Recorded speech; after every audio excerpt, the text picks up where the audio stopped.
Good morning, everyone. What's going on? It's time for another podcast. Only the second of the week because this week has been pretty unique, as every single day I've been playing Resident Evil Requiem. And today we are going to complete the playthrough. So what have I thought about the game over the course of this week that I've played it every single day? I'll let you know on today's show. Plus, we need to figure out what we're doing for the next DSP Tries It. We already have a couple of ideas, but let's talk and try to brainstorm some more and try to lock it in so we know what we're doing next week. Of course, we'll have chill, interactive fun. We'll talk about current events and more. Thank you guys for being patient. I know some people are like, when's the next show? The time is now. Sit back and relax. Ladies and gentlemen, it is time for the Level 1 Podcast.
Hello, what's going on, everyone? Welcome to the show. It's the Level 1 Podcast for Thursday, March 5th, 2026. I'm DSP. I'm excited to be here today because today will be the epic conclusion of Resident Evil Requiem. After playing it every single day for 6 days straight, today we conclude the playthrough. My playthrough's longer than most people. Why? Well, let's see. Because I actually explored every nook and cranny. Because I did all of the optional exploration and side content. I read all of the lore. I talked with my audience. You know, I didn't rush through the game to finish it in 2 or 3 streams because I wanted to make a good playthrough for posterity purposes that you could watch today, tomorrow, in a week, a year, a month, and still get the full picture of what Resident Evil Requiem is. And let me tell you, it's definitely worked because it's my most viewed playthrough in a very long time. And I'm very happy for that people are enjoying it. And the thing is, the views aren't stopping. Like, for example, basically, day 1, the views on the videos were good. And then day 2, the views on the videos continued to be good. And then day 3, I mean, here we are, not a week yet. And I think part 1 is around 6,000 views. But every day it's getting hundreds of more views. That's great. That's kind of what didn't used to happen, okay? When I used to do these playthroughs, it would be like, I get a few views within the first few days, and then that's it. And then whoever's left to watch the rest of the playthrough would stick around. But really, it would kind of just peter off really sharply. In this case, it hasn't. I think that's because it's the biggest AAA game in a long time. It's actually good, and I played it so fast that people are excited for it. If I had played my usual slow burn, right, where I only did like 1 or 2 streams, I alternated, and I only played like 6 to 10 hours in a week, probably people wouldn't have been that excited. But knowing that the playthrough is pretty much going to be done within the week of launch, I think people are more interested to watch through it at a more accelerated rate. And so, I'm excited to see how the game ends today. I hope that you guys are too. Hopefully we'll have good attendance today. You don't know, because that's the thing when you play a game like this. If it's a longer game, which it's not, by the way. The game is only roughly around 15 to 18 hours long, I would argue. But when you have a game like this and you're playing it nonstop, you're going to have attendance that's going to fall off because people are going to be playing it themselves. People are going to say, oh, I'm not caught up with all the parts. I missed a stream. And it is what it is. But being that today is the final stream and we're going to actually see the ending, I would love to have good attendance. Also, I've heard the game has 2 different endings.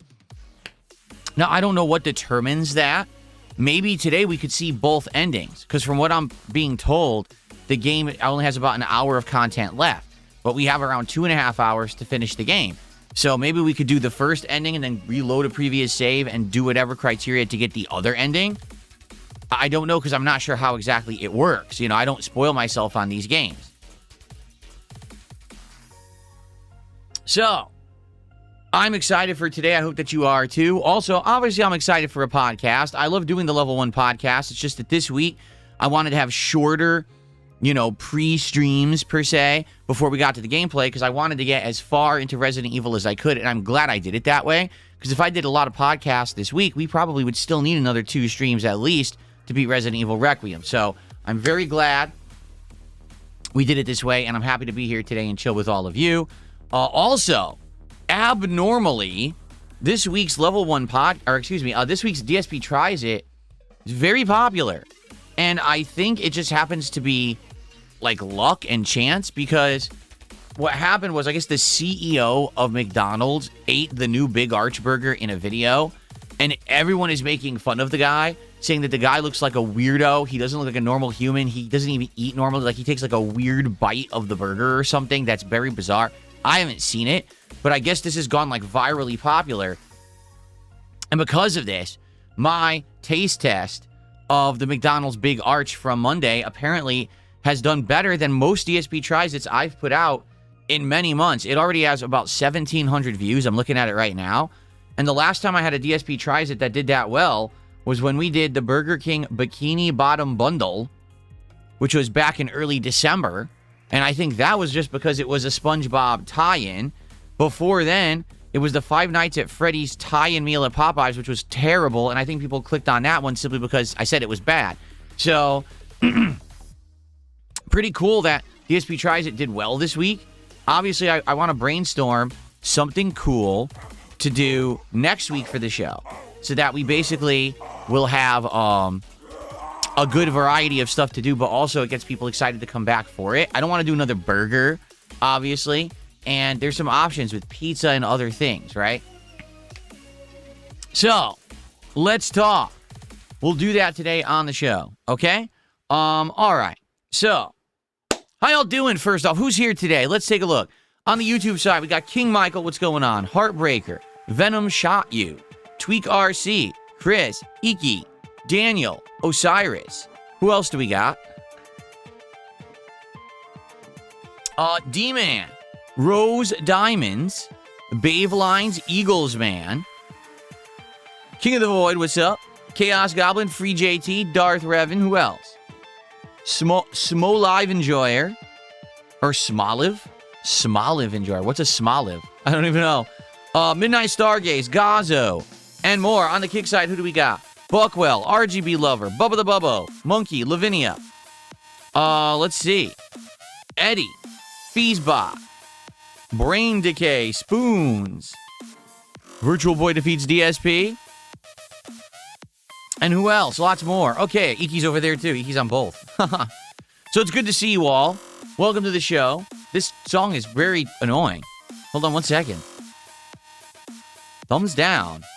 No, that's not my vibe at all. That's a very frustrating, annoying song. I thumbs it down and got it out of there. Yikes. Okay.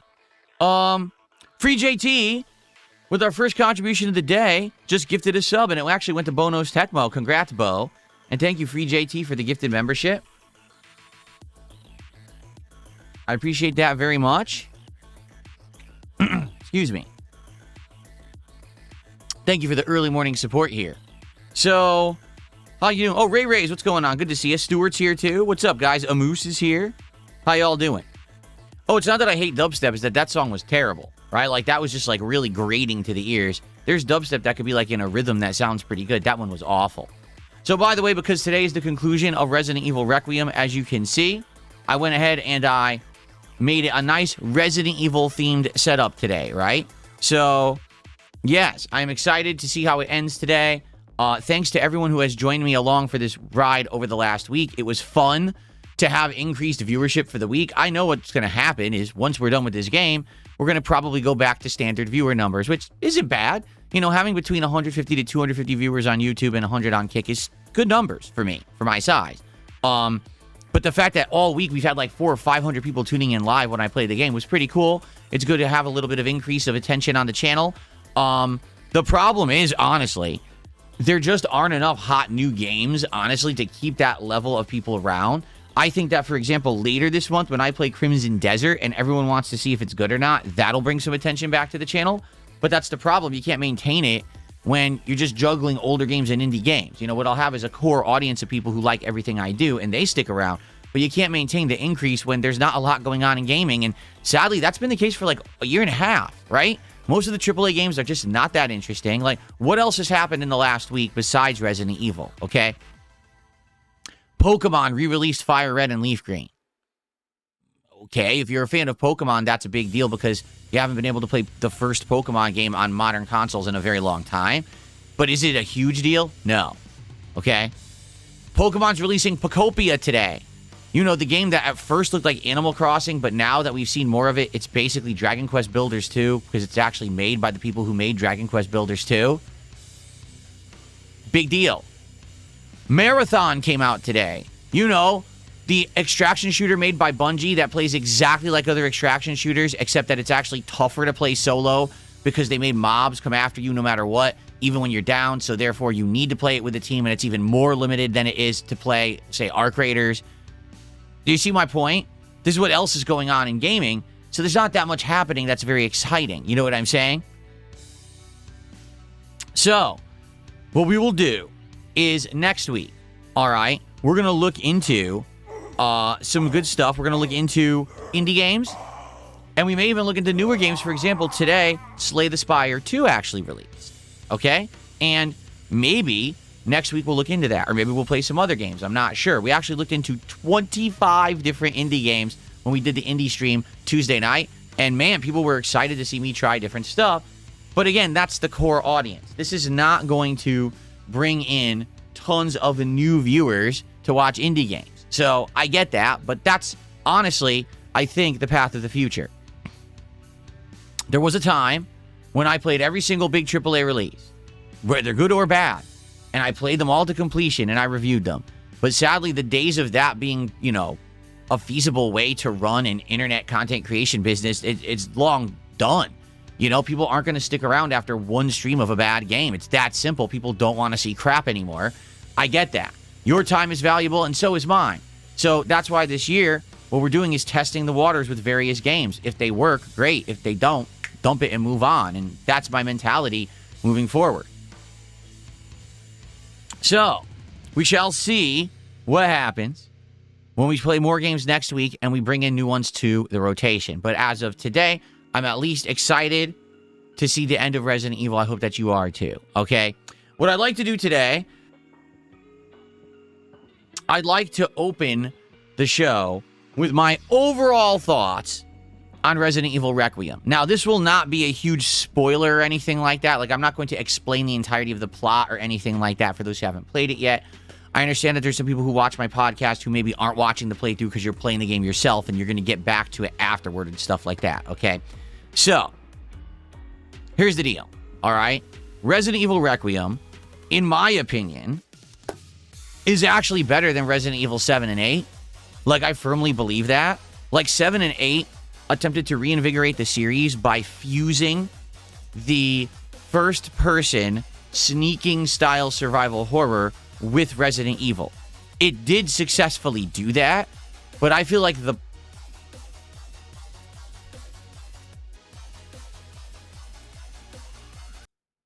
It sounds exactly like the song I skipped before. Okay. I feel like when Resident Evil, okay, made 7 and 8, what they were trying to do was inject the series with adrenaline again. Because Resident Evil 6 had gone so far off the rails with what you expected from survival horror, you know, being basically like a Michael Bay action movie, right? Insane level of budget, 3 different campaigns, insane levels of just violence and explosions and action, rather than it being focused on inventory management, camera angles, resource management, and, you know, limited ammo and or scares, right? Like, I'll be honest, I don't think there was anything whatsoever scary about Resident Evil 6 besides the intro to Leon's story. If you remember, it was more very classic Resident Evil where zombies were bursting through the walls and coming out of the ground and stuff. And that was the only part of the game that was like that. The rest was just, oh, here's a zillion monsters, shoot them all into oblivion. Here's a giant zombie T-Rex. Like, what? That's the game. That's literally what the game was. And so, Resident Evil 7 and 8, being what they were, they tried to get the series back on track by making it more in line with what modern audiences thought survival horror was. But I do believe that 7 and 8 departed too far from what Resident Evil is, meaning having a mold man plot. Oh, the mold was the source of all of the viruses, and now you can turn into werewolves and vampires. Like, what the hell are you talking about? That's nothing to do with Resident Evil. You made it up because you didn't have a good plot, so you just did anything you wanted for an excuse to basically make like a freaking like Halloween game, which is really what it is. It's got every classic like Hollywood movie monster in it, but it doesn't make it a good Resident Evil game. It's still a good game, just not good Resident Evil in my opinion. Resident Evil Requiem definitely gets the series back on track for what it should be, meaning we're back to the stories about the core development of viruses, of bioweapons. We go back to the roots of the series, Raccoon City. We get to see connections to the past, right? There's even a lot of references to things that are kind of fan service in this game. That's cool. I think they did it right. I like the fact also that you could basically have both sides of the equation when it comes to what you expect survival horror to be. You can have the first person sneaking, limited inventory, limited, kind of deal with Grace. But then on the Leon side, it can be more action-based, more challenging when it comes to what you've done in more modern Resident Evils like 5 and 6. And you have the best of both worlds, right? Like, I like that a lot. I think they were trying to basically say, no matter what kind of survival horror you like, you're going to get it in Resident Evil Requiem, okay? The graphics are outstanding.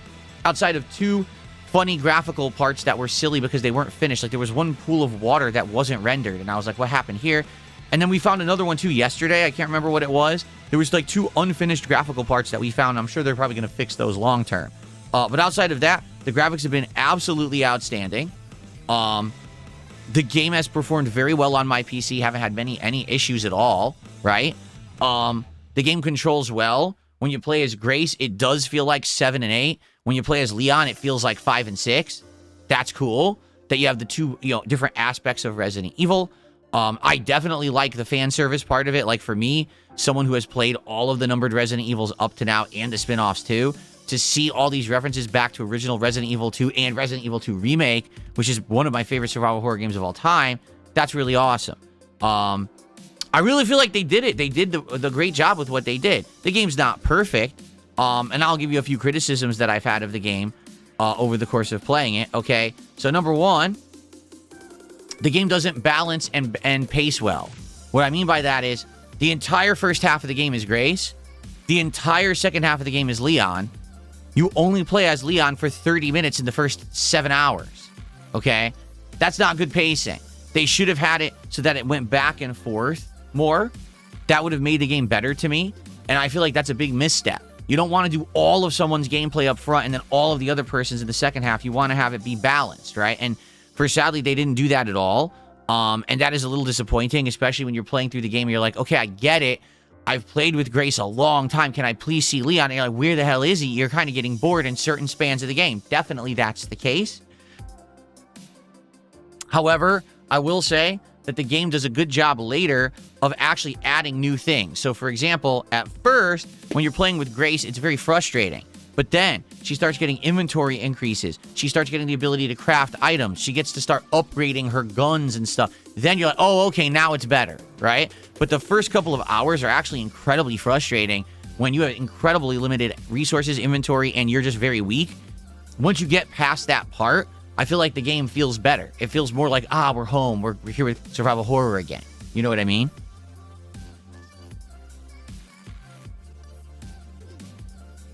Similarly, when you start playing with Leon, you're like, am I playing a different game? Because it totally feels like it. No exaggeration.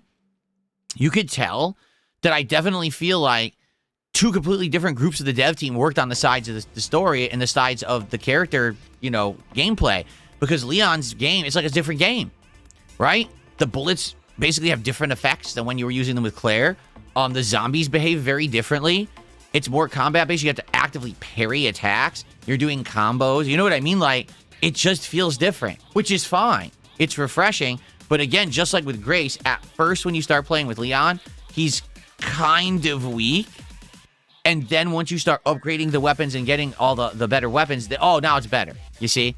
I like it a lot. I do. In fact, I would say yesterday's stream was my favorite because yesterday we returned to the Raccoon Police Department or Raccoon City Police Department.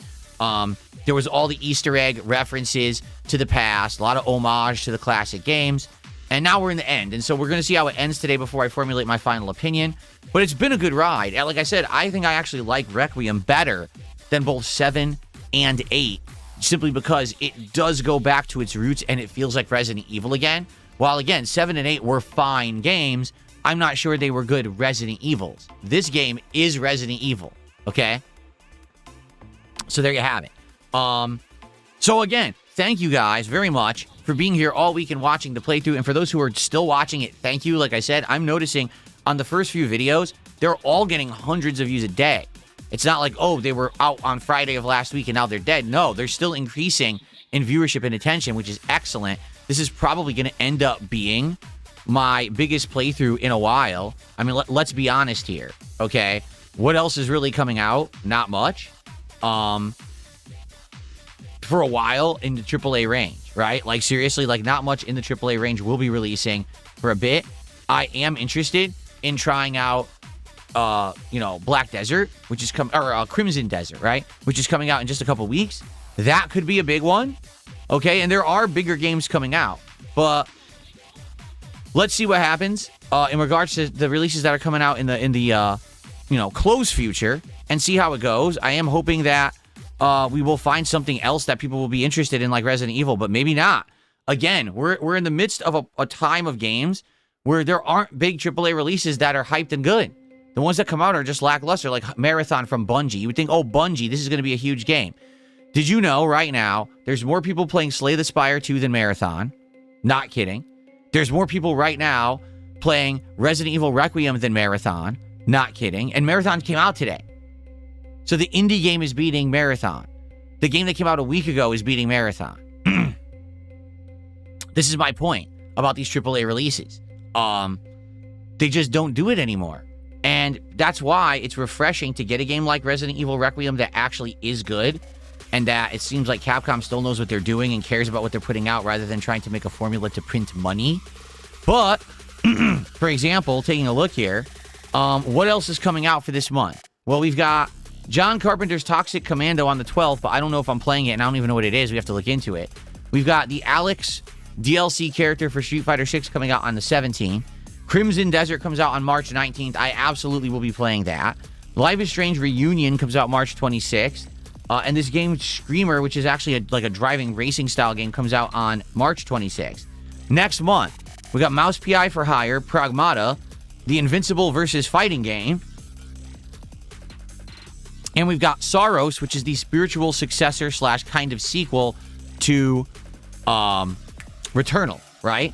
Then in May, we've got Directive 8020. We've got 007 First Light, Lego Batman Legacy of the Dark Knight. In June, we got Adventures of Elliot. In August, we got Beast of Reincarnation and the Metal Gear Solid Collection 2. You know what see what I'm saying? Like, we do have some big games coming out this year, but is there anything at all on the level of Resident Evil Requiem? Not at all, right? No. Zip, nothing on that level. Arguably, what's the next big game of the year when you look at this like actual listing? Wolverine in September, Grand Theft Auto 6 in November. So there you go. I guess we'll see what happens. But yeah, I certainly hope that some of you who have been here, perhaps for the Resident Evil playthrough, and maybe it's the first time that you've been around for a while, because I know that's the case, that people will come around when people want to see the big releases, right? So I hope that for those of you that are here for the first time in a long time, you'll stick around and at least check out some other content. That would certainly be nice of you, because I'm here every day, right? Nearly. I'm here 6 days a week usually, sometimes 5. But I do a ton of content, right? I do indies. I do big games. I do every genre. You know, Metroidvania, puzzle, platformer, shooter, third person and first, right? Fighting games, adventure games, choose your own adventure style games, RPG, everything. I play everything. So there's great variety. And if you stick around and you check out the other stuff I'm doing, you'll see there's something for everyone. Now, not everything may be your cup of tea. And that's why, honestly, I've been around and been as successful as I have, because I do such variety that there are people who come by for certain playthroughs. For example, last night, we had a good engaged audience for RimWorld. That's not the same audience that will be here today for Resident Evil, and certainly that won't be the same audience that's going to be here tonight when I play Street Fighter 6. But I have distinct audiences that come by for certain content, and because of that, I have enough of a viewer base across all of these different genres that I make a good living. So it's great that I've done things the way I have over the years. If I had just focused on one or two things, I probably would have failed over time. But instead, being the jack of all trades meant that I always have new eyes coming in and checking out the genres that they like. Right now, I know I have the survival horror eye on me because of Resident Evil. It would be great if some of you could check out some other stuff that I do just to see if it floats your boat. And if not, that's fine. Maybe I'll see you again when I play survival horror again. Notably, next week, we're going to look at some indie games, and a lot of those are horror. A lot of them are horror-based, and they're shorter games. Maybe you'd like one of those playthroughs, right? Okay, so good stuff, everyone. Thanks for being here, and thank you so much for the attention and support on Resident Evil Requiem over the week. I hope that you're here for the finale to see how it all ends, okay? Someone just hit me a buck, says, Crimson Desert is shaping up to be the biggest game of 2026. It has a custom engine and massive focus on gameplay player expressions. Do you think it'll save the business and bring DSP Gaming back to its former glory in the algorithm? There's nothing to save. There's nothing to save. The business is fine. Am I going to go viral? If I do, I won't benefit from it, because when I go viral for idiots who misrepresent the content and say something that's not true. So it'll go viral. They'll get a bunch of views. I won't get anyone on the channel of any positive nature. So no, I'm not thinking that whatsoever. But I'm looking at games like, what would be the next game that would bring new eyes to the channel past Resident Evil? And the answer is, I don't know. Maybe Crimson Desert, that'd be nice, but I don't know if it will. I don't even know if I'm going to like the game. Seems like it is going to be a unique experience, very different from the kind of game that maybe we usually play. So it could be pretty interesting. Okay. So we'll see. And again, we'll talk about that next week. We're going to definitely get some new games in the rotation. That'll probably be indies. And then after that, we'll see where things go. Hopefully, Crimson Desert is good. I'm hoping for the best, for sure. The thing is, next week, we're going to go back to the games that we had been playing, and now they sat on the shelf for a bit. So we're going to finish Hollow Knight. We're going to continue with Dragon Quest VII Reimagined. Okay, those are two definite games that I'm playing next week. What's a question mark right now is, what should I do about Pokemon Pocopia? Because originally I was going to play it, okay? And then I decided not to play it because I watched the trailer and it looked like it was a game designed for small children and nothing that would appeal to the audience. Then the reviewers came out and said, oh, it's a 9 out of 10. What game did you review? If you take a look at the trailer, nothing there looks very good, right? Seriously, I'm lost. So would you guys like to see me play that? Would you like to see me maybe do Pokemon Leaf Green or Fire Red? Because originally we were going to do Pocopia, but if we're skipping it, maybe then we should play the classic Pokemons. I haven't played the first Pokemon game since the 1990s, and apparently Fire Red and Leaf Green are the Game Boy Advance remakes with better graphics, better sound, full color, and more Pokemon. Like, they have more Pokemon in the game than the original did. So maybe we could do that, okay? I don't know. The way I see it, we are going to finish Hollow Knight next week, and we're not going to have another new game in the rotation for about another week after that in Crimson Desert. So we probably need something else to throw in there and get started. So maybe it could be Fire Red or Leaf Green. I think we're going to talk about this probably starting on Sunday.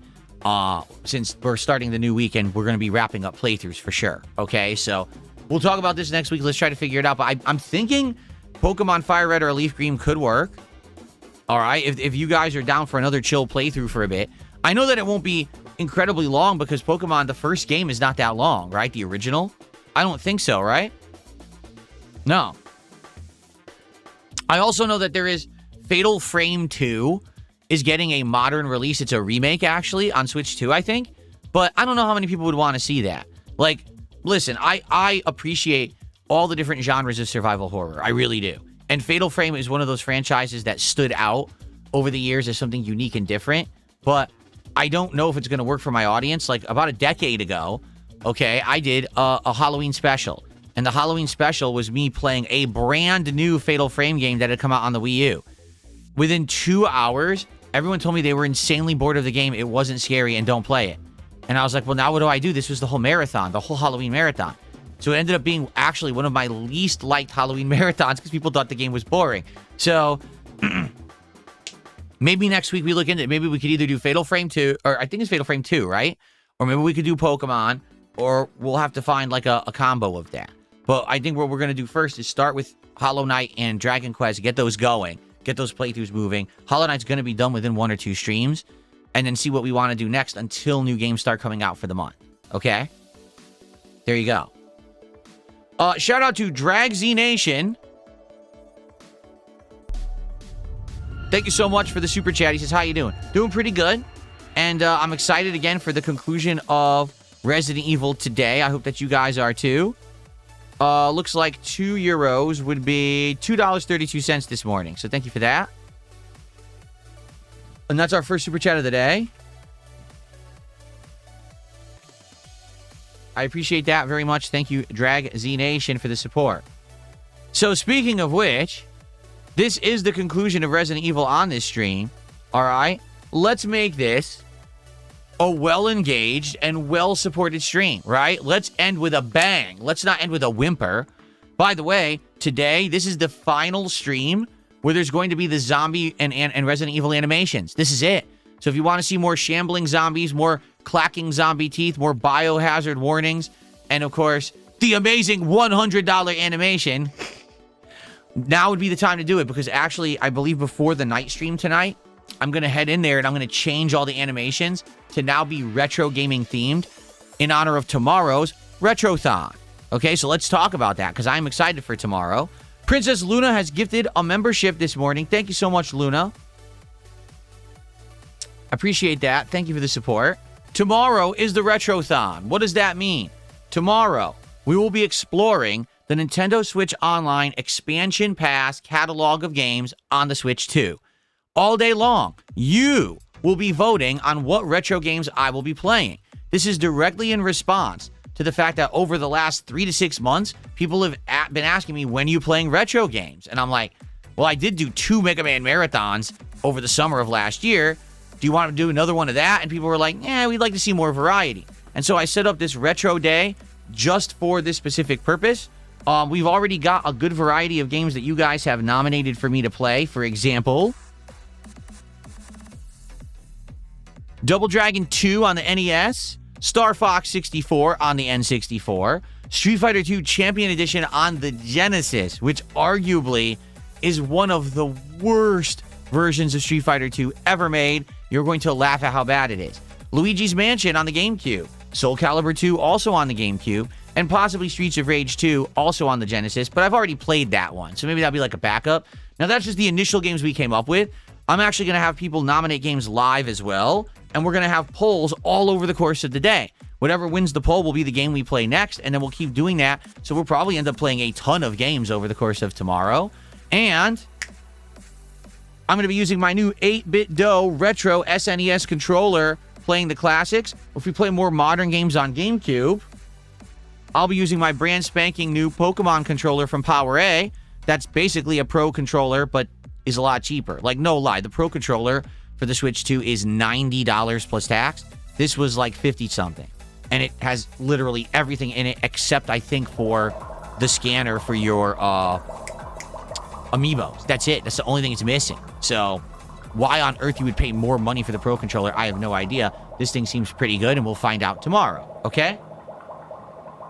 Now, tomorrow is not only just about retro games, but it's about chill vibes and having fun. We're going to hang out, enjoy each other's company.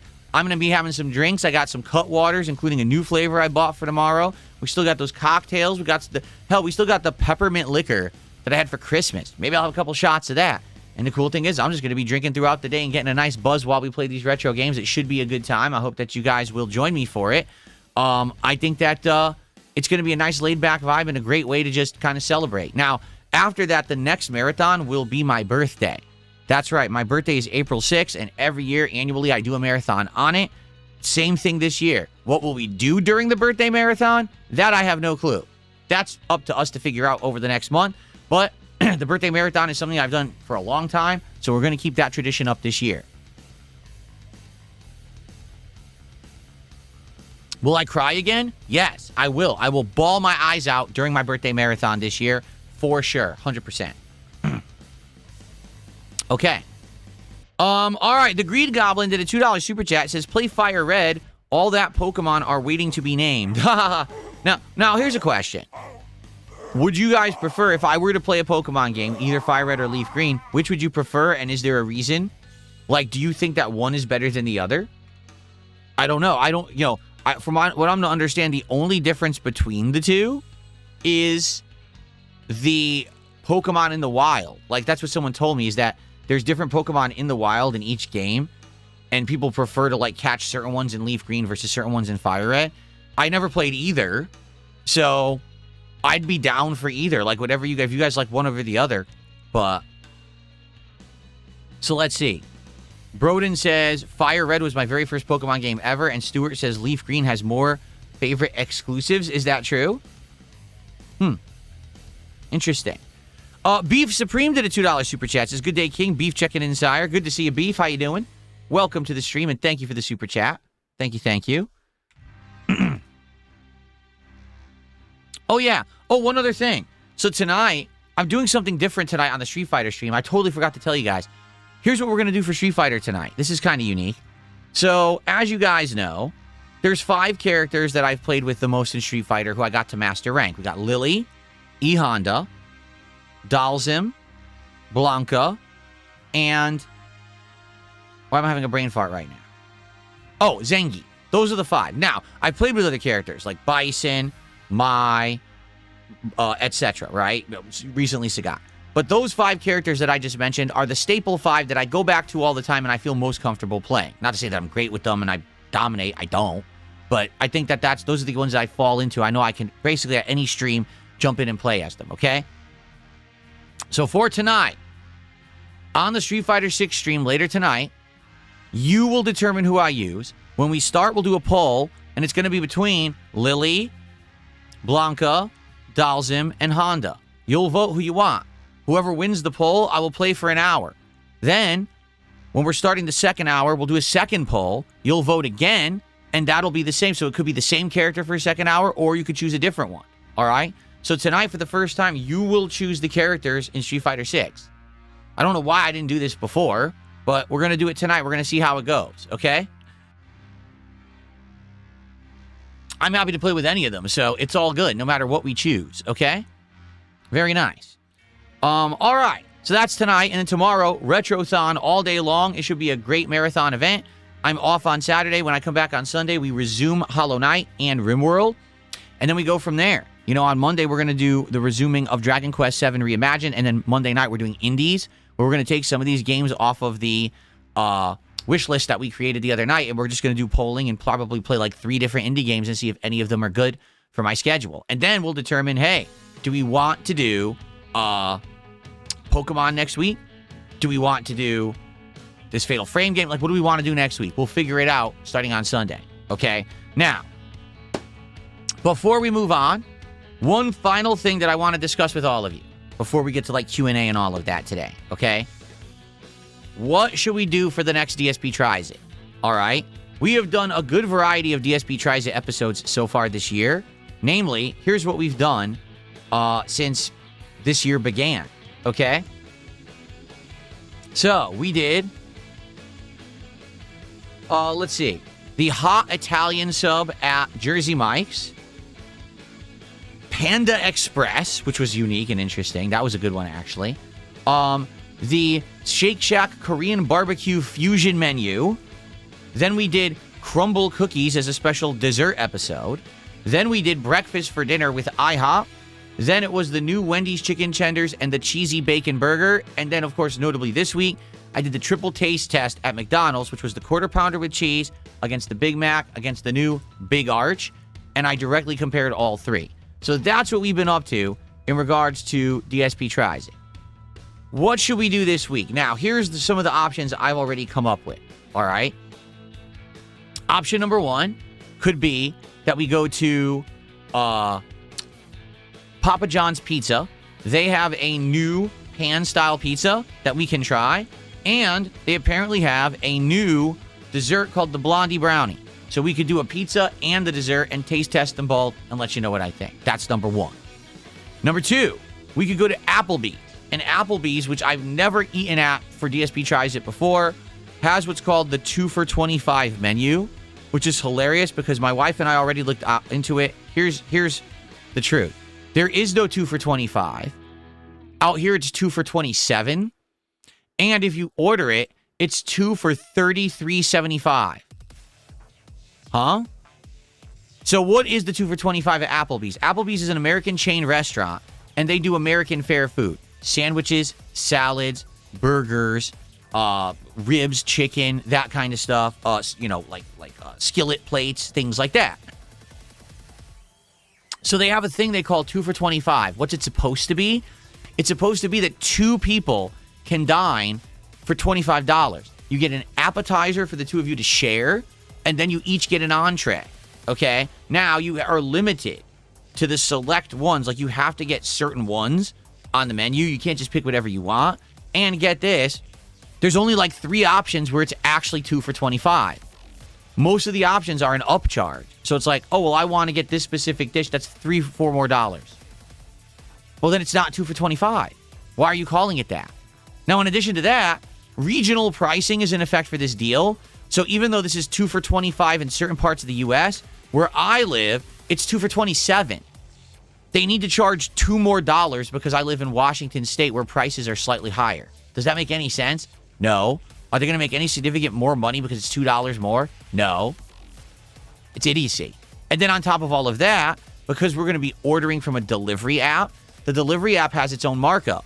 So get this. It's not 2 for $25. It's not 2 for $27. For us, it's 2 for $33.75. And that's if we don't choose the entrees that are the markups. So by the time that we do this deal, if we do it, you might actually end up being like 2 for $40. And then we have to pay for the fees for the delivery app. And then we have to tip the driver. So it's supposed to be 2 for $25, and it may end up being doing 2 for $60. Hence, it's not really affordable. You know, like it's supposed to be. That's the whole idea of the Applebee's 2 for $25 deal. But it's really not. It's not affordable at all. All right. So, dependent on what we do, we may actually just order different things. We may not even do the 2 for $25. Instead, we might just order 2 entrees, and then we like share. And so I'll have some of Kat's, and she'll have some of mine. So that way I can do like 2 meals to test on the show if we do Applebee's. Okay. Now, in truth, I don't think Applebee's is going to be very good. From what I'm to understand, Applebee's has gone way downhill. Their food quality is terrible. It's just like eating a bunch of frozen food from your grocery store, and they just warm it up in the kitchen. It's not that good anyway. So maybe it wouldn't be viable. You know what I'm saying? Maybe it wouldn't make sense. So I guess we'll see. All right. We'll have to figure this out if we want to do that. Now, here's the thing. Let's say we don't want to do any of those options. We don't want Applebee's. We don't want the Papa John's. What would you guys like? Do you guys know of anything currently going on in food that you would be interested in seeing me do? Okay, Feesbot just says, do nothing bunt cakes. We've talked about this recently.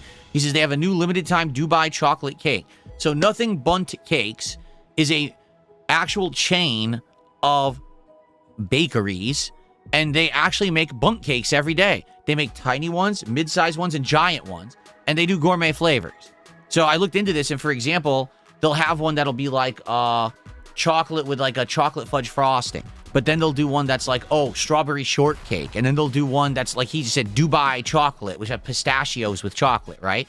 So they do that. That would be kind of cool. I guess what I would do if we were to do that, I would probably get a variety pack, because I know they sell the variety packs. And so I would do it at night. That would not be a daytime DSP Tries It. That would be a night edition. So we would end whatever we're doing that night a little bit on the earlier side. And I would do a taste testing of the bunt cakes. We could do that. That's a good option, I feel. Silky Gem Crystal Candies. What is that? Let's find out. Someone says you can order these online. Jam-filled crystal candies? Really? Oh my god, they are really expensive. What the... Dude, a 6-piece of these Silky Gem candies is $35. Let's go to their official site. Let's take a... Oh my god. Let's take a look here. Here, let's look at it together. Silky Gem crystal candies, guys. Let's scoot this over. Look at that. Oh, that doesn't look good. Ew. Oh. They put that as the picture like that's attractive? No, that's not. That does not look attractive at all. That does not make me hungry. Looking at that. That looks disgusting. So here, yeah, how do we shop collections? New releases. Love at First Bite Trio. $12 for 3 candies? Sour Raspberry Lapis. You mean like Lapis Lazuli from Minecraft? Ube Coconut Purple Sapphire. Look at these prices. So here it is. 6-piece seasonal collection. $35 for 6 pieces of candy. This is a Sweethearts box for $10. So maybe it's just small. What are they, though? Yeah, about us. Here we go. They're inspired by Vietnamese Lunar New Year traditions, which have started since the Thuc dynasty. The treats are used to serve our guests with tea or rice wine, are known as to bring health, wealth, and good fortune in the new year. Okay. So traditionally, this is made from sea moss agar, packed with lots of different nutrients. Easy to make dried agar candies are found in many Asian countries. The Japanese wagashi form is called kohakuto. Interesting. I moved to the USA and these memories keep coming back from time to time. So are they hard candies? Are they gummy candies? I'm not sure.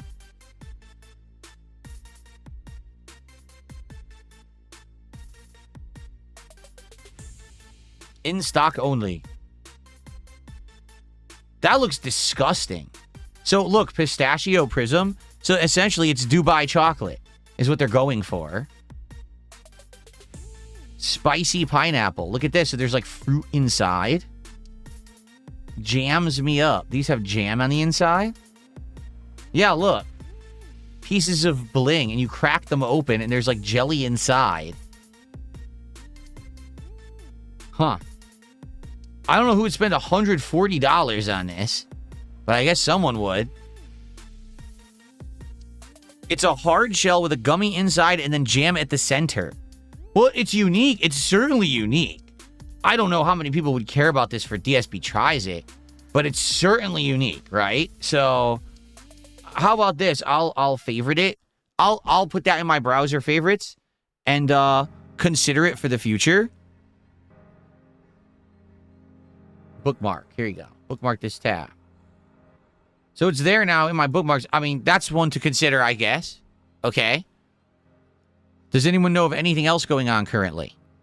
Huh? Just listen to this. First of all, someone tipped me $2. Okay. And they said, if I lived in Washington, I would tip you $4. But I live in a less expensive area, so here's $2. I like using your logic against you. What? What are you talking about?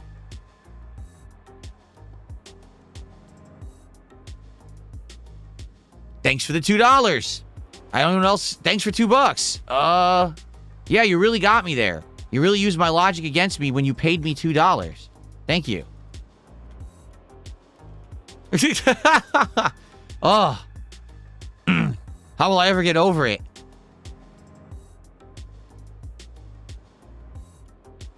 Anyway, thank you to Iki, who just did 500 kicks, says banana split. Now, Iki, when you say that, first of all, let's get you an animation. When you say that, are you saying, like, get a banana split from, like like an ice cream place, like that actually does banana splits. Because there's a couple in my area. One is Cold Stone Creamery, and the other would be Baskin Robbins. The problem is we've ordered from Cold Stone before, which is the higher end one, and it came all melted. It sucked because I guess it's too far away. Which obviously blows. You know, you want to get the better one, the higher quality stuff. Now, Baskin Robbins is all right, but I don't know. Like, if I ordered a banana split, I don't actually know if it would come as like a banana split, if that makes sense. Like, the banana split traditionally, when they serve it at an ice cream place, is like a boat, a cardboard boat, and they'll put like your scoops of ice cream that you choose and then like bananas. But I don't think they're going to do that if it's delivery. They'd probably just like cram it into a freaking round container, in which case it's not really much like a banana split.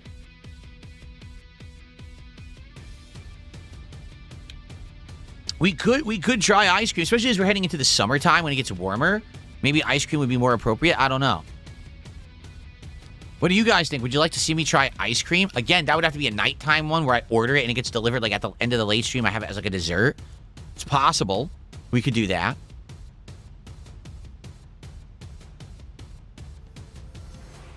This person says, the website dresses up a very basic baking ingredient. Agar is lower in the chain of thickener and gum. So basically they're saying they are trying to like pass off cheap stuff as like gourmet. And it's not. And it's pathetic that they're doing that, is basically what this person is saying. So I wouldn't know. I'm not a candy expert. So I don't know if that website is just way overpricing candies or not. Maybe you're right. Maybe you're not. I don't know.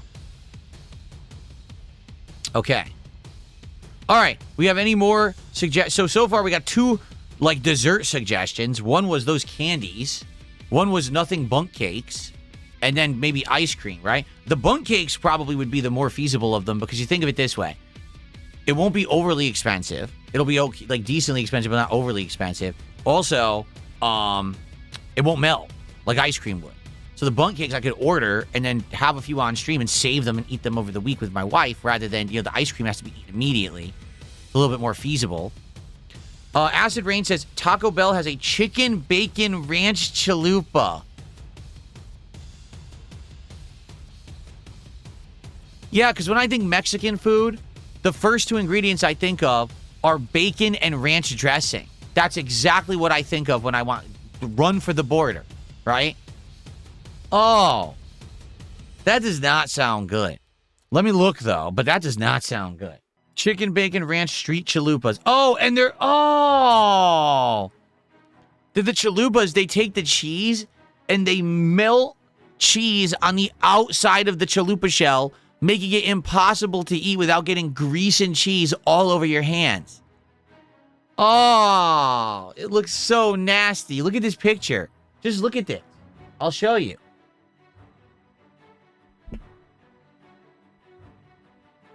Look at this. Look. Oh, that's pure grease and cheese. You just grab it like, oh. You eat it like, oh, man. That's disgusting. The picture looks nasty. And this is what they staged. Because you know this isn't real food, right? This is like fake, and they make it look like food because they want you to think this is appetizing. This is not. This doesn't look appetizing. It looks like it has like a skin condition. It looks like it's got scaly, itchy scabs on its outside. Oh, man. Would you like to eat zombie skin chalupa? Mmm. I love it when I bite it and it feels like a big infested boil popped in my mouth. Mmm. That looks delicious, Taco Bell. You guys really know what you're doing. Oh.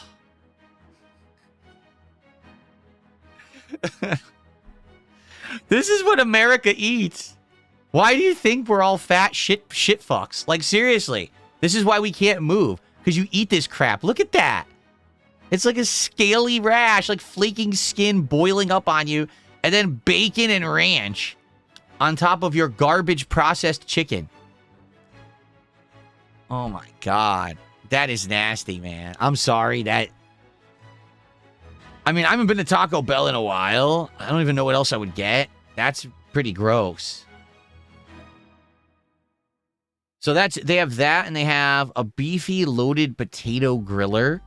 Chocolate fudge and caramel empanadas? Oh, come on. I don't know, man. Like, I get it. It's fast food. And yes, it might get some views. I don't know if I want to eat that. Like, to be honest with you, I just don't know if I want to eat that. That's disgusting. You know? Anyway. Domino's. Oh, come on. No. We just went Mexican food that's bacon ranch, right? And I said, that's totally Mexican. King Michael just said, Domino's has a new spicy chicken bacon ranch. Because when I think pizza and Italian food, the first things that my mind gravitate to are bacon and ranch dressing. Oh, what is happening? I'm trying to see where it is. I don't see it. Is it brand new? Specialty pizza's new. So I click on that. Yup, he's right. Spicy chicken bacon ranch, grilled chicken breast, creamy ranch dressing, smoked bacon, jalapenos, provolone cheese, and cheese made with real mozzarella, finished off with a drizzle of buffalo sauce. Oh.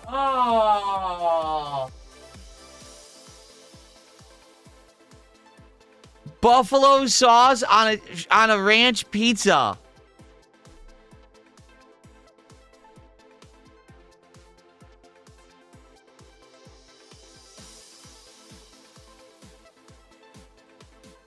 This is America. I just can't get over. Are you kidding me? People eat that shit? People eat that shit. Now, what's wrong? Now, listen, they have one called the People's Pizza Deluxe, and it's pepperoni, sausage, green peppers, mushrooms, onions, provolone, and mozzarella. That's fine. I mean, the provolone's a little much, but that's fine, right? So why do they have a completely normal pizza next to the most disgusting fucking thing ever? Oh my God, man.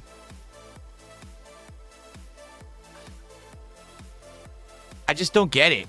I don't know. I don't think I want that pizza. Come on. I can't believe how bad that is. No, we're not going to Burger King getting the Steakhouse Whopper that's exactly the same as the regular Whopper. We're not wasting time. Plus, we just did 2 burgers in a row. No, sadly, Dark Side Dabbing, there is no In-N-Out out here in Washington, so I cannot do In-N-Out. It would be nice to do that. We did Carl's Jr. a few months ago. That was cool, and I'd like to go back there this year to try other things on the menu because I tried their new burger, so I'd like to actually try other things. But we just did 2 burgers back-to-back, so I want to do something different. Ray Ray's, I'm too far from Seattle. He says, is there any places in Seattle that it's famous for that you could order from? I can't. It's too far away. Seattle is an hour away. I can't order food from that far. It doesn't work. They won't even let you. Because that's the thing. In Seattle, they have Dave's Hot Chicken. They've got like a bunch of chains and things that are famous. They have them all in Seattle, but they're too far away for me to order. That's the problem. So I can't do that food. It sucks. I'm limited to what's in my area. No, there's no Checkers in this area, Secret Rain. Doesn't exist. Beecher's Mac and Cheese. See, in Seattle. I can't get it. It's in Seattle. Roy Rogers. No, they went out of business, did they? Roy Rogers? I don't think they're in business anymore. They used to be all over Connecticut, and they all closed. There is a Buffalo Wild Wings in my area, but it is terrible. I ate there once when I first moved here, and it was one of the worst meals I've ever had in my life. I'm not even kidding. I don't think you can order from there. I'll check, but I don't think you can order from there.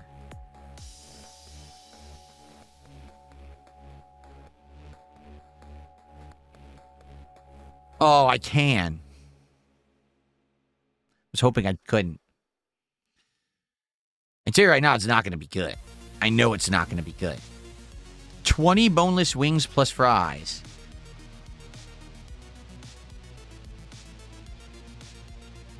Yeah, so you could pick different flavors. They have sweet chili crisp, honey garlic, parmesan garlic, honey barbecue, mild, orange chicken, lemon pepper dry rub, teriyaki sweet barbecue, salt and vinegar dry rub, medium, spicy garlic, Asian zing, jam and jalapeno, Caribbean jerk, Nashville hot, buffalo dry rub, chipotle barbecue dry rub, hot, mango habanero, original buffalo, Thai curry, blazing knockout, wild, desert heat dry rub, or golden fire.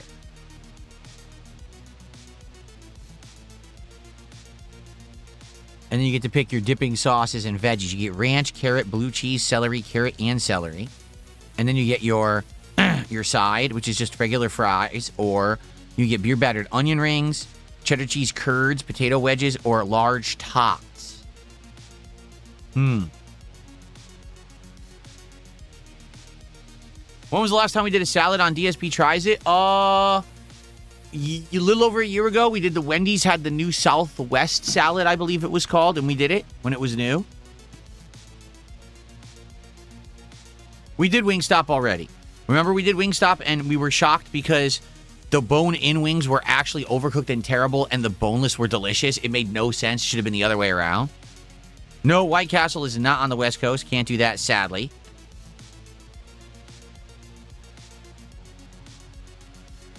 So, all right, I'm going to start making a list. Seriously, because there's some interesting ideas. So, here we go. DSP Tries It ideas, right? So, we will do Buffalo Wild Wings. Or we could do like a variety of wings. Nothing Bunt Cakes. We could do ice cream. I actually would have to be Baskin Robbins.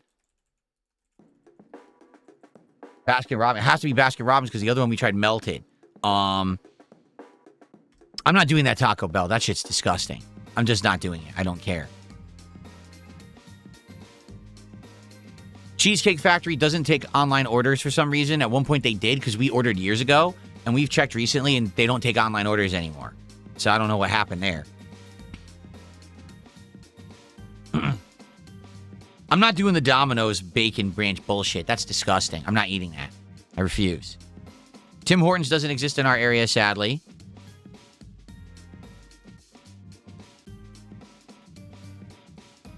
Return to Salty Blue. Salty Blue was fun, but didn't get a lot of attention or views when I did it. That's the fried fish place that we did last year.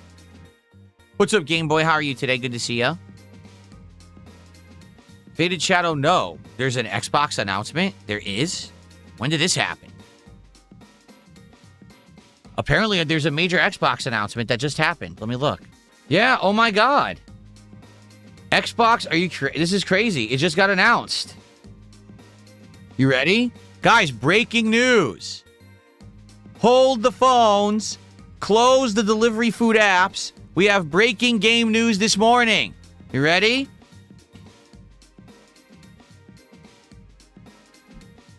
Xbox CEO Asha Sharma announces Project Helix as the codename for the next generation Xbox console. She revealed Project Helix, the codename, during a Team Xbox meeting and shared it on social media. The console will lead in performance and play both Xbox and PC games. So essentially, it's a Steam machine. More details to be provided at the Game Developers Conference next week.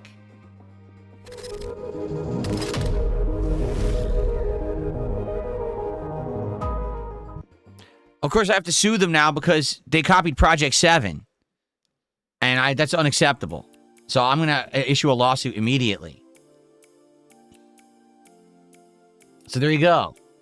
They're claiming they're making a new console that will play Xbox and PC games, which basically just means it'll play Xbox games because there's no more Xbox games, right? So they're making a Steam machine. But here's the question, how? If Steam can't put out their own Steam machine because of the hardware problems right now with pricing, how can Xbox put out a console / Steam machine, right? Well, that's certainly interesting news. I wasn't expecting that. Really, I wasn't. That's shocking. Now, what will it, we need more details, obviously. Okay. Can I recreate the iconic turning segment from Project 7?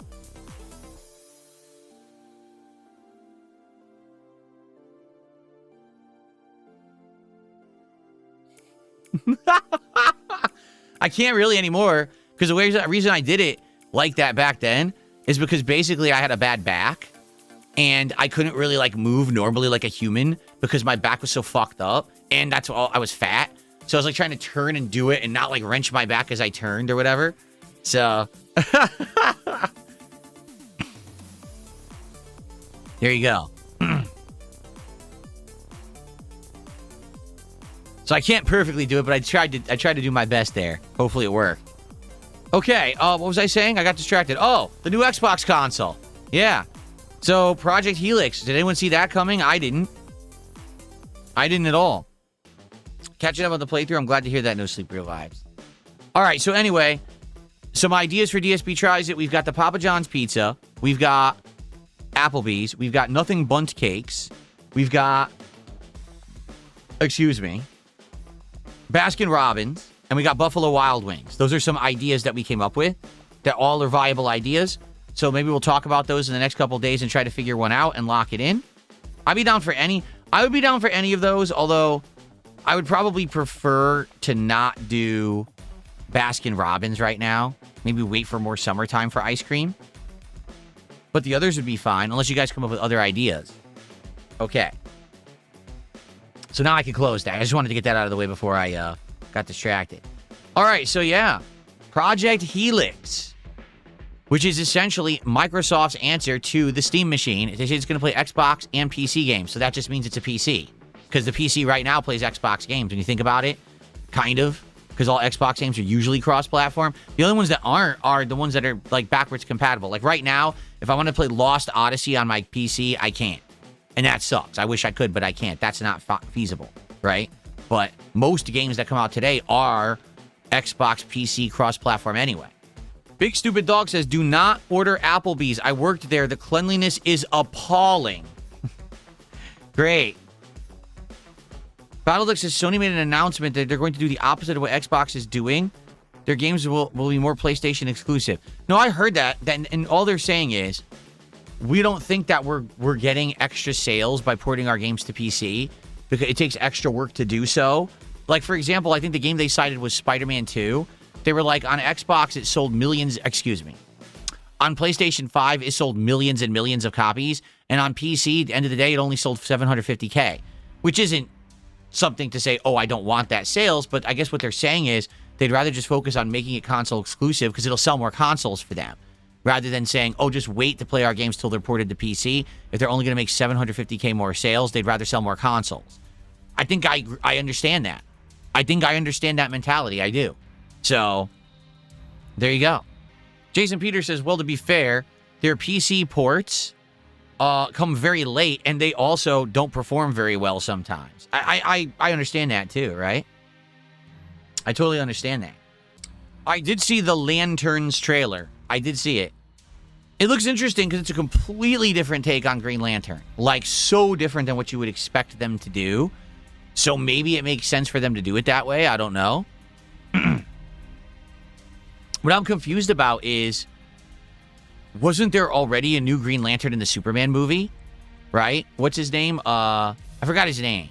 He's the cocky one that no one likes with the bull haircut. So he's the current Green Lantern, right? In the new DCU or whatever. So if that's the case, then why is there another show about two lanterns and one's Hal Jordan and one's the new guy he's going to pass it down to? But then where's the other Green Lantern come into play? That's what's confusing me. Unless they're saying this isn't in line with the DCU, in which case you're telling me they're already doing shit that's not in line this early.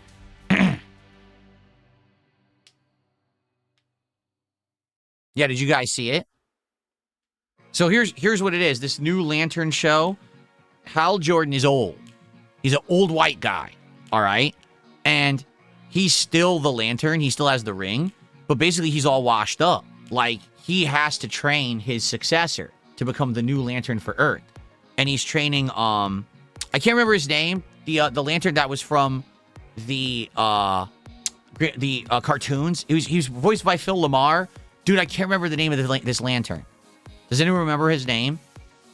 The Lantern, this particular Green Lantern that I'm thinking of.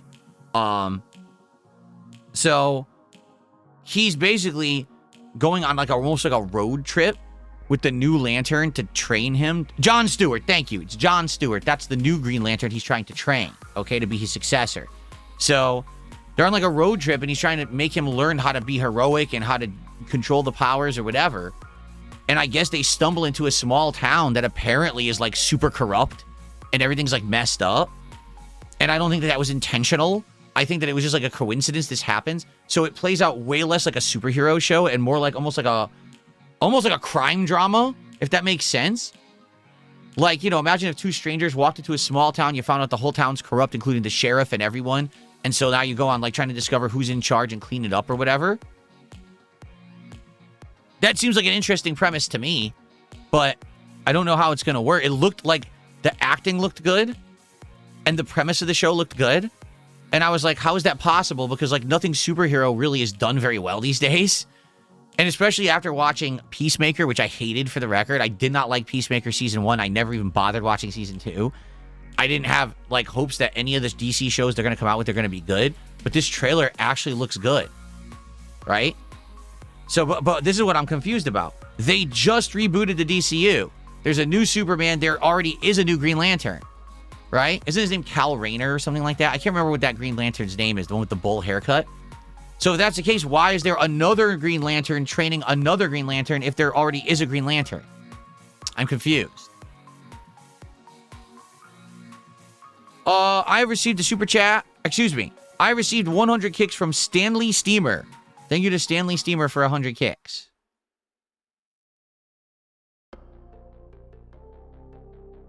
Trying to find my leaderboard. There it is. I couldn't find it. Guy Gardner. That's his name. Guy Gardner. That's the guy's name with the bull haircut. Yep. So I guess that's what's confusing to me. I didn't see the Superman movie. So I don't know what happens in it. Yeah, guys, listen. You know the deal. You know that trolls do stupid things on my streams. You know that they do these things. I have nothing to do with them. So I completely ignore them. And if you bring it up in chat, all you're doing is giving them the attention they want. That's why they're doing it. So just ignore it. Okay? Thank you. Stanley Steamer has gifted a sub now on Kick. Thank you to Stanley Steamer for a gifted sub. That's our first sub of the day. What's up, Jade? How are you this morning? Good to see you. Well, this afternoon. That's right. I forgot there's going to be a Supergirl movie later this year, too. Oh, yeah. I forgot all about that. Did I see the gameplay for Alex in Street Fighter 6? Yeah, I didn't like it at all. He looks like a counter-hitting character, meaning, does he have good setups? Yes, but only if he counters what you're doing. Like, it seems like a lot of his moves will catch what other people are doing. And that's great, except if someone's defensive, he can't do shit. He doesn't seem like overall he's an offensive character. Does that make sense? And that's a problem. That's a real problem with Street Fighter 6. Like, if he can't do the rushdown that the top tier does, he will lose. Seriously, he will lose.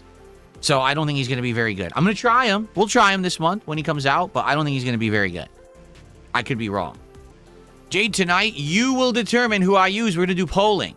It's going to be between Lily, Dalzim, E Honda, and Blanca. And we're going to do polling, and we're going to see who people want tonight. So we'll play for an hour, whoever wins the first poll. After an hour, we'll do a second poll. Do you want me to stick with that character or swap? And that'll determine the second hour. So the 2 hours, we'll do 2 polls to see who I use tonight. But it's either going to be Lily, Honda, Dalzim, or Blanca tonight. When was the last time I cooked a meal? Like, I cooked the whole meal for dinner? Like, sometimes I help my wife and I'll do parts of a meal. Like, for example, yesterday. Yesterday, she made homemade egg salad. And then I made the salad, the actual salad that we had. So I got the greens, I got the tomatoes, I got the croutons, a tiny bit of cheese, the dressing, and I tossed the salad and I served the salad. And she made the egg salad, and we had egg salad sandwiches with a salad for dinner. Real salad. Veggie salad, egg salad. It was a double salad. Yes, I tossed the salad. That's correct. I tossed our salad. Our family salad. So to make it clear, I created and tossed the salad and served it, and we ate it. You were licking buttholes yesterday, okay? But I made salad for my family while you were licking someone's anus. Let's make the distinction between the two, okay? Oh, what's that emo? Ugh. Ew. Oh, so this nasty tongue-ass emo moving in the kick chat. It's disgusting.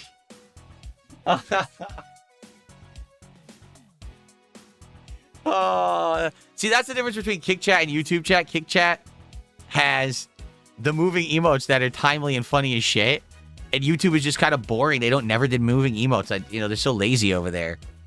Acid Rain, I have no idea. He says, "Who's your strongest Street Fighter 6 character?" I don't know, because I don't play enough. I don't play enough to even say I have a strong character. Seriously, like, I would have to be playing tons of times a week, like 3-4 times a week. I would have to be honing in on certain characters to learn all the matchups. I don't. I play, once a week? I barely play, like, once a month. If I rotate between all my characters, I play them once a month for 2 hours. Like, That's not enough to say, oh, I got a strong character. I don't. I don't have a strong character. Blanca or Lily? You think Lily? I don't know about that. I don't know about Lily. Like, I'm good with Lily, but Lily is just so limited. Like, the only reason I get wins is because people don't know how to face her because no one uses her.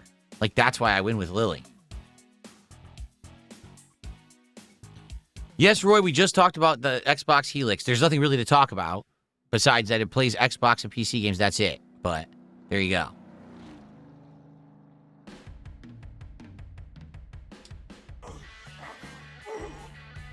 Lance Catamaran is here, and Lance has gifted 2 subs to the Kit community. Thank you, Lance, for the support this morning. Again, for the record, this stream right now is the final stream where we will have the zombie and biohazard animations. After this, I'm going to change those over to retro gaming animations. So all the animations will have to do with, like, Mario, Zelda, Castlevania, Mega Man, you know, etc. Street Fighter. So that way we'll have all cool retro stuff.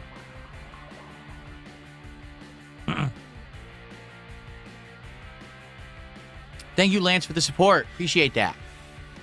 Again, let's have a really well engaged and supported conclusion stream of Resident Evil today. Let's do it. Stanley Steamer just did another 100 kicks. Thank you to Stanley for the 100 kicks. Appreciate that.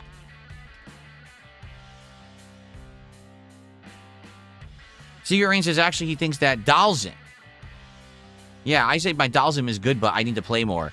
My problem with Dalsim is, if I play perfectly and I zone the character, I can win. And I can hang against really good players. The problem is, I make a mistake and it's over. Like, literally, I make one mistake and it's fucking over. Like, there's nothing I can do. Like, shit. It's over.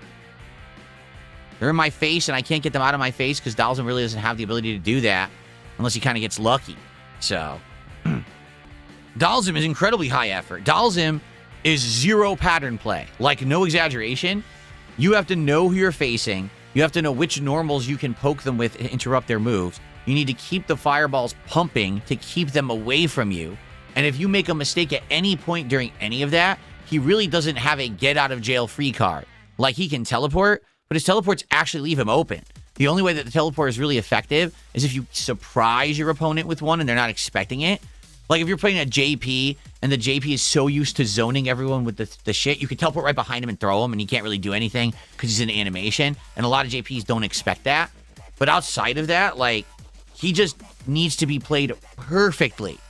And again, the moment that you make a mistake in timing, or if the enemy just gets lucky and guesses a jump and happens to jump perfectly over your fireball, you're done. You get not only do you get comboed, then you get pushed to the corner, and now it's nightmare mode where you have to desperately get out of that corner to even have a chance. You just can't do shit, you know? Dalsim does not have any rush down whatsoever, which is the top tier meta of the game. He has to keep you away. Listen, I like that about the game, that you can in this one play it differently. Street Fighter V was literally everyone just rushes the fuck out of you. That's the whole game. In this game, you do have viable keep away. Like, Dalsim is a viable keep away character, but he is so much harder to play with than everybody else. Dingus Dongle is trying to bait me into a debate between delay-based and rollback netcode. It's this simple. Neither are sufficient for modern fighting games, okay? Delay-based, you know when it lags because the game slows down and it's not good. Rollback, you don't know when the game's lagging because it doesn't show it physically on the screen unless it's so bad that it skips around. But also, it's bad. Like, they're both bad. Neither is good. The rollback makes the game look good if you're a streamer. So if you're running a tournament or you're streaming content for your audience, you want a game with rollback netcode because it's viewable. But they both suck. Competitively, they're both terrible. There needs to be something found that's better than both, and no one's trying to do that because everyone just believes that the rollback is good when it's not. That simple. They're not good either. Neither one is good. Yes, that's right. Kane says, if PlayStation has PC ports and Xbox will play PC games, does this mean you could play PlayStation games on Xbox? Yes, except we just said Sony has announced they're not going to port their games to PC anymore. Like, they don't feel like the time investment was worth it. And they cited Spider-Man 2. They said Spider-Man 2 sold... hold on. So, Marvel Spider-Man 2 sold over 11 million units within only 6 months, on PlayStation. Overall total life sales, 16 million. Only sold 700,000 copies on PC. So they spent all the time porting it to PC to not even sell 1 million units, but then to sell 16 million exclusively on PlayStation 5. So what Sony is saying is, it's not worth our time to port these anymore. We feel like keeping them exclusive to the PS5 console will sell more consoles for us, so we're just going to do that from now on. Any chance of playing Cammy to see how OP she is? No, I already know how OP she is. I don't need to play her to show that. Just take a look at the results. Still to this day, ridiculous amounts of people use her, even though top-tier players say she's not top-tier anymore. Everyone still pattern plays her online and wins endlessly, and that's why there's a zillion Cammys in fucking Master. I think the only character right now that's more predominant is Mai, because Mai, I think, is actually even worse, but Cammy is also, you know, still, to this day, that character that you just play the pattern and you win easily online. There's nothing you can really do about it. I feel like she wouldn't be as bad offline, because offline, every time she does the flip, you can just hit it. But online, every time you try to react to it, your move comes out late, and then you get stuck. So, that's the problem. Play with Jamie. I already explained at this point, in Street Fighter 6's life cycle, the only new characters I'm going to pick up are new characters, meaning new DLC characters, and that's it. There's no way that I'm going to go to the drawing board with the characters, start learning them from the ground up. It's not going to work. It's going to be too much effort. It has to be, you know, literally just start. It's a new character. Everyone's a day one trying them. Everyone's on the same level. That's fine, but I'm not picking up older characters and starting them new now. It's too much of an investment, too difficult of an endeavor, and it's not going to pay dividends. I did play with Terry. When Terry was a new DLC character, I tried him. If you remember, when Terry first released, he wasn't so good. And I did try playing with him, and I was doing all right. But what happened was I got burnt out on the game and didn't want to play it anymore. So I literally stopped playing it for a while, and I went back when they released Mai, and then I stopped playing it again. They did buff Terry over time to make him better. So he is a better character now than he was when he was first released. But I'm not going to go back to him now. How would Daigo beat Cammy? He would play the game 20 to 30 times more than I do. He would memorize her patterns and figure out ways around them to stop them. And or he would basically find the feasible ways to stop the moves that I can't stop because I don't study. Like, for example, is there a way to stop Cammy's flip? I'm sure there is. And each character, it's a different answer. So, for example, if you're using a character with a Dragon Punch, you Dragon Punch it. Okay? If you have a character who doesn't have that, you have to find a normal that'll stuff it. Maybe some characters, the answer is jump, right? I don't know. Every character is different. But I don't study the game. I don't play it enough to warrant me sitting there studying videos, learning detailed matchups. I did do that when the game first released. Okay? I did. The first 6 to 8 months, I was studying videos. I was watching top players play, and I was absorbing knowledge every single time that I played Street Fighter. I was trying to get better at the game. But now I play it, once a week, if that. I'm not going to sit here studying videos and shit. I'm just going to play. And what I found is it's just sad. There's no universal answer for her stuff. Most of the stuff Cammy does is completely safe unless you're going to burn meter to do an invincible move through it, or you're going to use a super. Neither of which is a viable answer because you don't always have those. So you have to find something to do that's safer than that, right? In a lot of the cases, like Dalzim, Honda, they just have to sit there blocking endlessly. They don't have an answer. Honda's the worst. If his reversal is headbutt, his headbutt gets thrown. So the flip grabs it and just walk up throw stops it. So he actually has no reversal that will go through some of Cammy's best options for when she's doing her pattern. So that's what I mean. Is there an answer to it? I'm sure there is. But I don't study the fucking game enough to know the answer. The problem with Cammy is that even when you're doing the pattern and the pattern fails, like let's say, for example, she does the flip and I neutral jump. Now she lands, and as I'm landing, if I press any button, she hits me. Why? Why is it safe? When she does this move that completely misses, there's no recovery. She hits you right after, and it leads to a combo. It doesn't make any sense. In Street Fighter or any fighting game, there's supposed to be what's called a risk-reward factor. The risk is just that, the inherent risk involved in trying to attack the opponent. If the opponent gets hit, then there's a reward, right? And the reward could be giant damage or leading to you dominating the round or just keeping the pressure on, okay? But the risk should also be, well, if it doesn't work, if it doesn't hit like it's supposed to, if it's not timed correctly, then there's some kind of a punishment for it. You screwed up. You guessed wrong. You timed it wrong. That's the risk. With Cammy, there's no fucking risk. Everything she does is safe. The flip immediately recovers, and then she could do something else. She walks forward and mashes any button. If it whiffs, it doesn't matter. She immediately recovers. It could do something else. She has safe, meaty moves. So if you get knocked down, here's a safe punch that you can't stop. You have to block it. Unless you're going to burn a meter, which you don't want to do, you got to block it because it's safe. And if you press any button, you get hit, it leads to a giant combo. If it doesn't hit, she still keeps attacking, and it leads to pressure to the corner where she wants you. This is the problem. It's literally endless rewards for playing a simple pattern, which shouldn't be in a fighting game. There should always be a risk associated with getting the reward, hence the term risk-reward. But with Cammy, it's no risk, all reward 90% of the time. In fact, what I'm having problems with is that it seems like the only time you can legitimately get Cammy's go is to make her make stupid moves. Meaning you interrupt that pattern, that flow that she has, and now, if the Cammy's not a good player, they don't know how to react when they can't play their pattern. But if they play the pattern well, it seems foolproof against a lot of the cast. Notably, a lot of the mid to low tier characters I use don't seem to have viable ways around what she does. Which maybe is why they are mid to low tier to begin with, right? If they don't truly have a reversal or a way out, then that's probably why they're ranked so low. And that's why the characters aren't very good. You know? So, hey, listen. Could I right now look up how to beat Cammy with E Honda and study a bunch of videos and watch pro players play? Yes. Do I really want to do that? No, I don't. I don't care enough. It's one fucking match where she's going to beat me. I say, okay, fuck this. And I quit out and I go play somebody else that's fun again. You know? I just don't care enough to be studying this game like it's some kind of a, you know, a big subject to study and get a doctorate in and write fucking giant research papers on and shit. I'm not going to play this in a tournament. I don't care enough. You know? If I was going to play this at a competitive level and play in tournaments, I would study.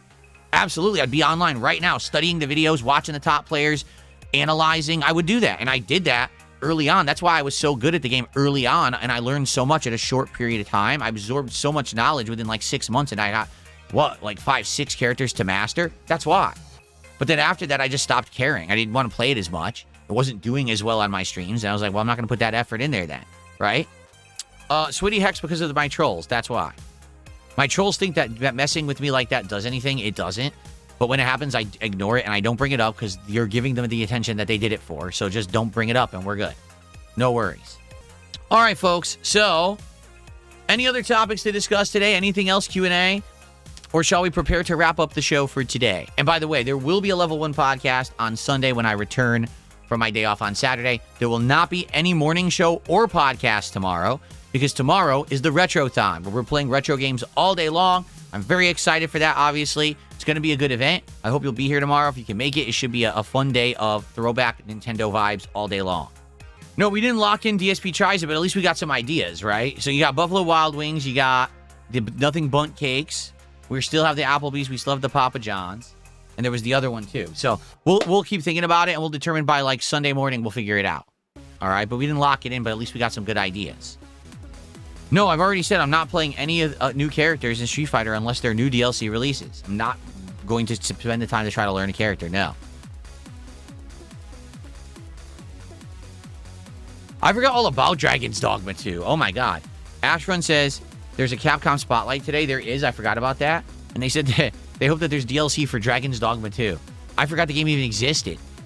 Am I nervous about tomorrow? About the Retro Marathon? No. Why would I be nervous? I'm excited to play old games.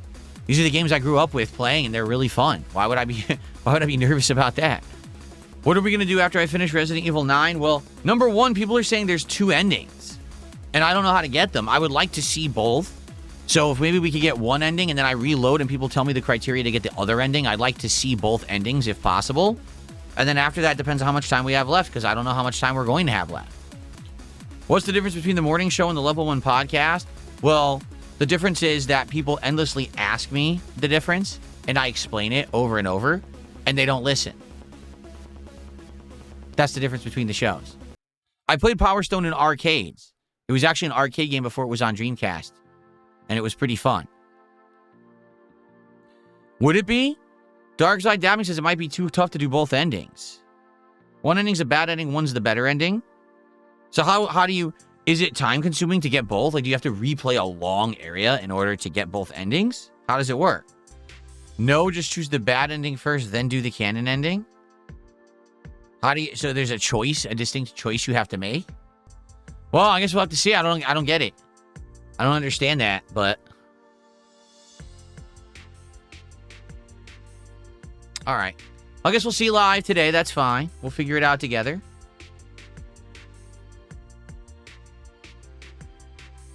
And of course, the question is, what's the canon ending? Ooh.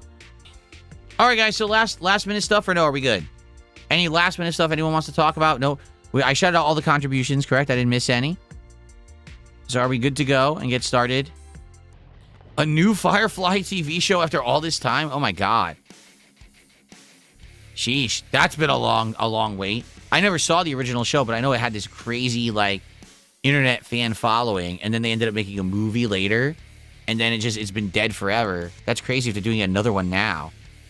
All right, guys, it's time to end the show, so just a reminder, there's no podcast tomorrow because it is the Retro Marathon. I'll be back on Sunday. We'll get all caught up. We'll talk about how the marathon went. I'm sure we'll determine DSP Tries It at that point. There's a lot going on Sunday morning when we come back, okay? All right. It was a good show. I enjoyed my time with all of you. I hope that you guys enjoyed as well. And I want to say thank you for hanging out with me today on the Level 1 podcast. I hope you'll stick around for the conclusion of Resident Evil Requiem. I hope that you'll be here for the Retrothon tomorrow. And of course, I hope to see you on the next episode on Sunday. Thank you for watching, everyone. Peace out and see you then.